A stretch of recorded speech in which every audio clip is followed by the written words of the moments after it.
Hello po everyone! Welcome to my vlog, mini vlog. So ngayon, mag-chika tayo about my life here in Hong Kong. No? So, ngayon, bago ako mag-umpisa, paki-follow, share, and like. Click to notification bell down below para ma-update kayo, updated kayo sa lahat ng video ko. Kaya ngayon, umpisahan na natin. So, paano ba ang life ko bilang isang OFW? Sobrang difficult para sa akin. Pero kinaya ko yun dahil sa mga anak ko. Kinaya ko kasi may pangarap ako. So, yung mga amo ko naman dito is minsan mabait, minsan hindi. Pero yung anak niya is mabait. Siya lang yung sobrang hindi. Kasi akalain mo alas 12 ng gabi magpasundo pa yan. Nagtrabaho ka lang kaya gawin mo lang trabaho mo. Kaya sundo din. Susundo din pag may time. Alas 12, alauna, magsundo ka pa dun sa baba. Manglayo-layo pa, maglakad ka pa, no? Tapos yung dala niya, sobrang gaan lang din naman, bag lang din naman. Akala mo naman ay namamatay na sa dala, di ba? Namamatay na si binitbit niyang bag. Di ba? So, ito, may share ako sa inyo. Kaninang umaga, kasi Sunday ngayon, wala akong trabaho. So, tulog ako kanina. Sinaingan ko lang siya. Nagmamagandang loob nga ako sa kanya Sinaingan ko pa siya Diba? Sinaingan ko pa siya. Kasi kahit na wala akong trabaho, sinaingan ko yan. No? Nilagay ko pa yung salamin sa anak niya dun sa sala. Kasi doon yan magbibihis sa sala. So ngayon, mga alas 9, nagdabog-dabog siya dyan sa baba. Nagdabog-dabog siya dyan sa malapit sa washing machine kasi nasa storage ako natutulog Walang kwarto dito, day. Baka alam mo. Tapos, nagdabog-dabog siya. Tulog ako Parang narindi ako kasi antok na antok ako. Kasi yung time na yan is sa Sabado. Marami akong ginagawa kasi marami siyang utos, linis doon sa car nila, linis dito. Ginagawa ko naman yung best ko. Kaya yun, natutulog na ako kasi anong oras na maaga na yun Kaya ng gabi hindi ako makatulog ng maayos. Kaya sa umaga na lang kasi wala man akong trabaho, day off ko man. Ayoko naman din matulog ng may trabaho ako. Ay day off ko ngayon, Sunday ngayon So, kaya ayoko talagang ayoko ugali niya. Tapos nung isang araw, nagtupi ako ng mga dinala niya na laundry galing sa labas. Nilagay ko lang yung hanger sa gilid. Di naman makano yung hanger kasi hindi naman yun metal or plastic naman yun. Di naman yung makasira sa niya. Nilagay ko sa gilid. Tapos nagtupi ako. Kinuha niya, sabi niya. Dinabog pa niya. Sabi niya ganun. Ilayo ko daw yung sa jacket kasi baka masira daw. Wala lang akong imik. Inano ko lang parang inhale, exhale lang yung ginagawa ko. Kasi kung sagutin ko talaga siya ng masinsinan, talagang iba yung boses ko.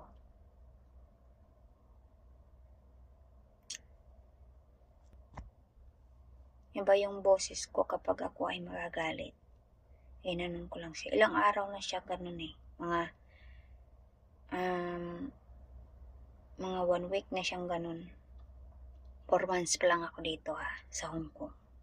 So, ginagawa ko yung trabaho ko, paglilinis,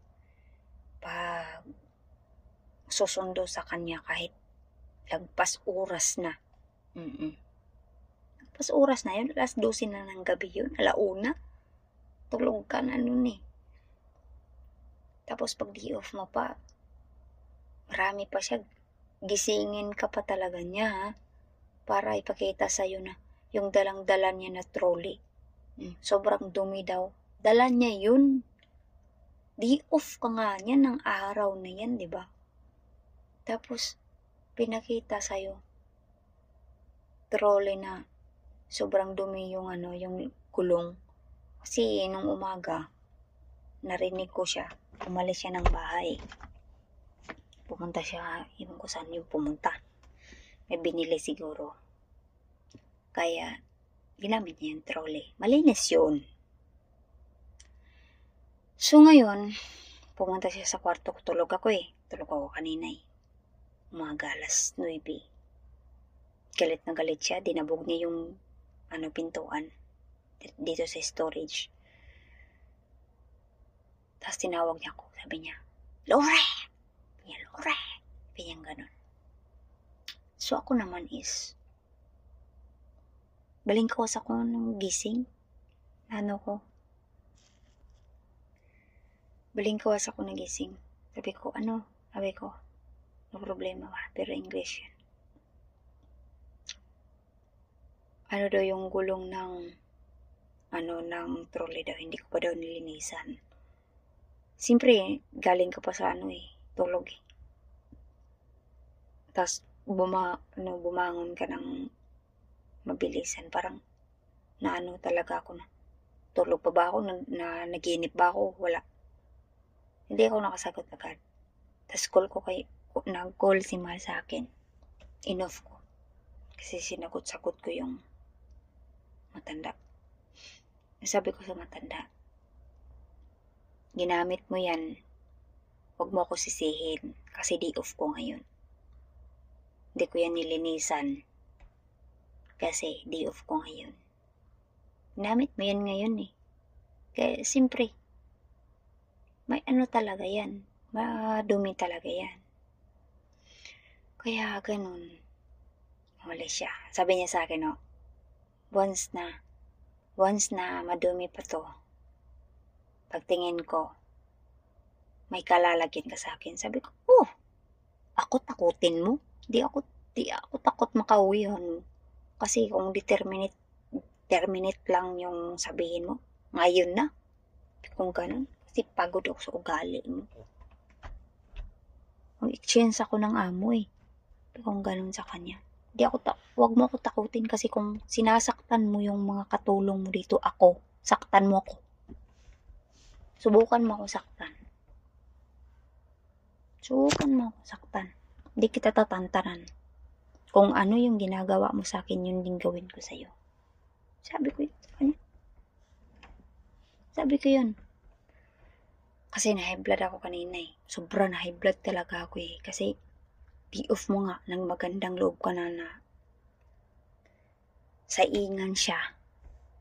Sa umagahan niyang pagkain. Yun pa yung ikaganti niya sa'yo. Kaya, kayo, pag mag-abroad kayo dito sa Hong Kong, siguraduhan nyo yung amo nyo pag-interview sa inyo na mabait. Wag yung amo nyo na mabait lang sa interview pagdating dito, sobrang demonyo. Kaya yan, mabait man yan sa interview yan. Pero sobrang demonyo. No? Subukan niya ako saktan. Hindi ko siya tatantanan. Pag tulog ka dito sa kwarto. Kaya nga minsan, alis na lang ako pag day off ko eh. Kasi ayaw kong marinig yung dadabog-dabog siya. Parang maano ako sa sarili ko ba na, bakit siya nagdadabog? Palinis naman yung bahay. Diba? Before ako matulog ng gabi, linis na linis yan. Madakinas pa yung langaw. Sobrang silan. Sobrang arte. Dumi naman ang ugali. No? Sobrang arte yung mga tao dito. Sobrang arte.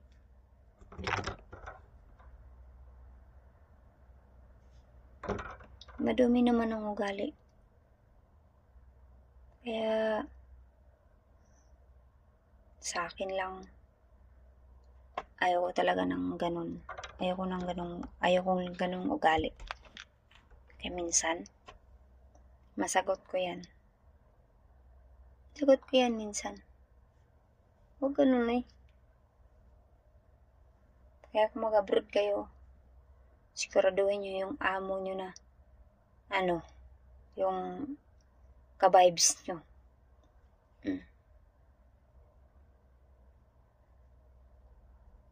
Kasi kung mag-abroad kayo, tas may bata, may aso, wag yun. Kasi marami akong nakikita dyan ng kawawang-kawawa eh. May bata dito, may bata pa sa likod. Tapos, bitbit pa siya ng 3 aso. Oh, gabing-gabi na yun eh. Tinatanong ko siya, ba't dala-dala mo yung mga bata? Ba't di mo iwanan? Aso na lang dalhin mo kasi gabi na. Sabi niya, pinadala ng amo ko eh. Wala akong magawa. 1 month pa daw siya. Diba? Kung ano yung mga tao dito. Pag wala ka talagang mindset dito, hindi ka makakatagal dito sa lugar na ito. May day off ka nga. May holiday ka pa nga. Pero, doon ka talaga patayin sa trabaho na hindi mo na kaya pa. Pero kung ganun, kasi nag-abroad ka para sa trabaho, pero wag naman ganun, kasi ginagawa mo yung tama. Wag na pagdabog-dabugan ka pa. Respeto ba? Respect ba? No?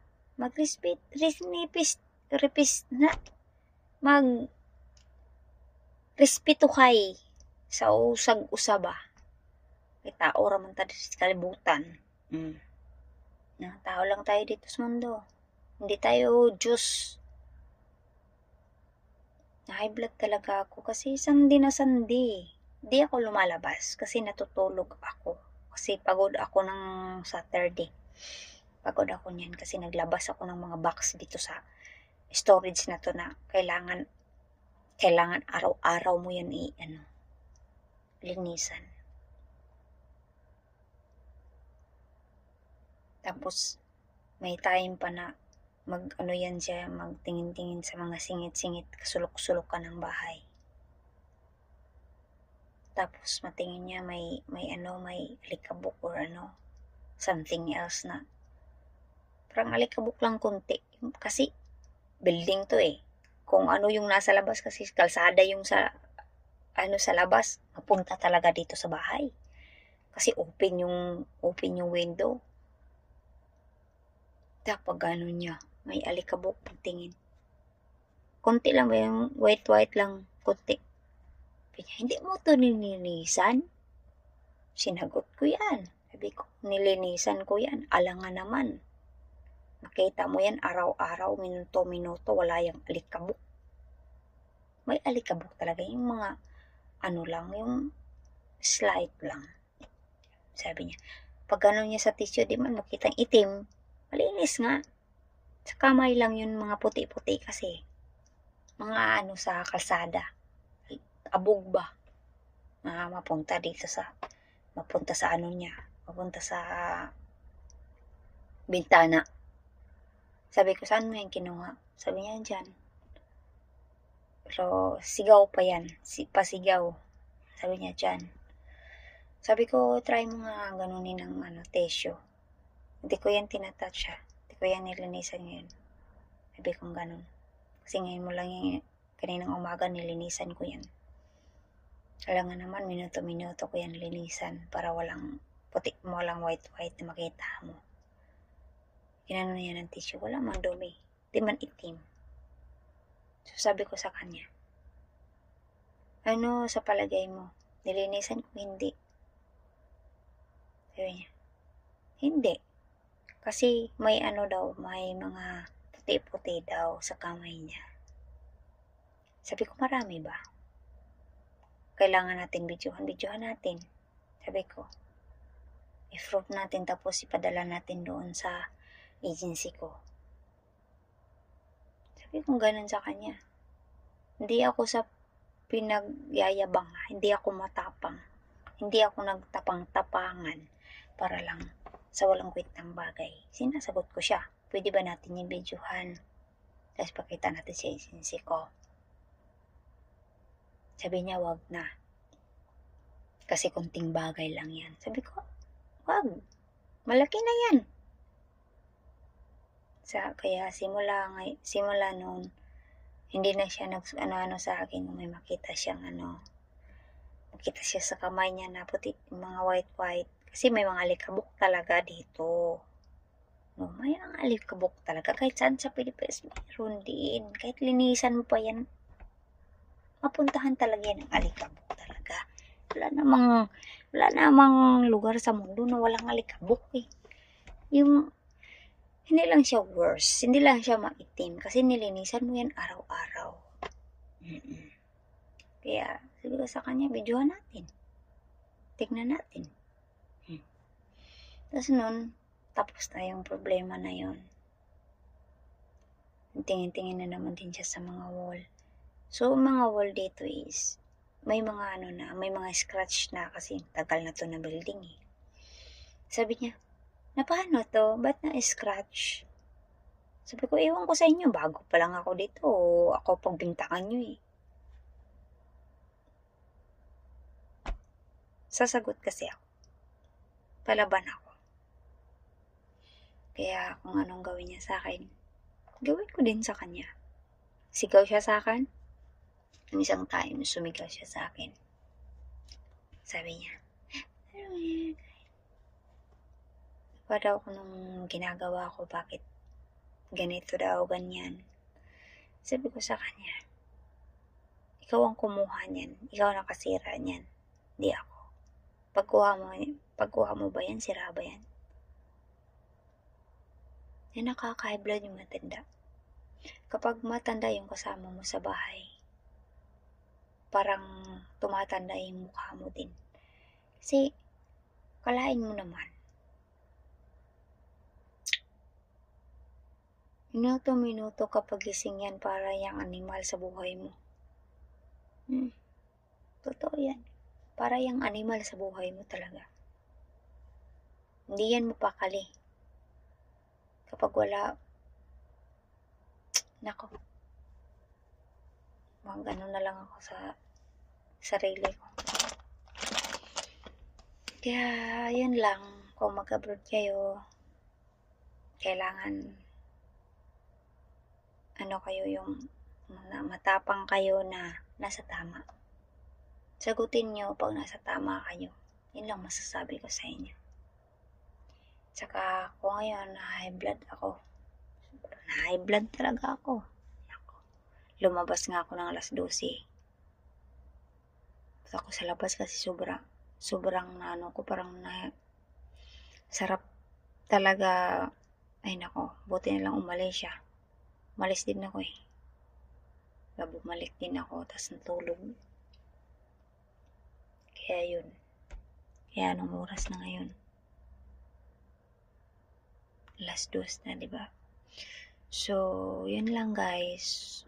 Kung may tanong kayo sa akin, comment lang sa comment section. And please follow and share and like my notification bell. Yan lang. Thank you.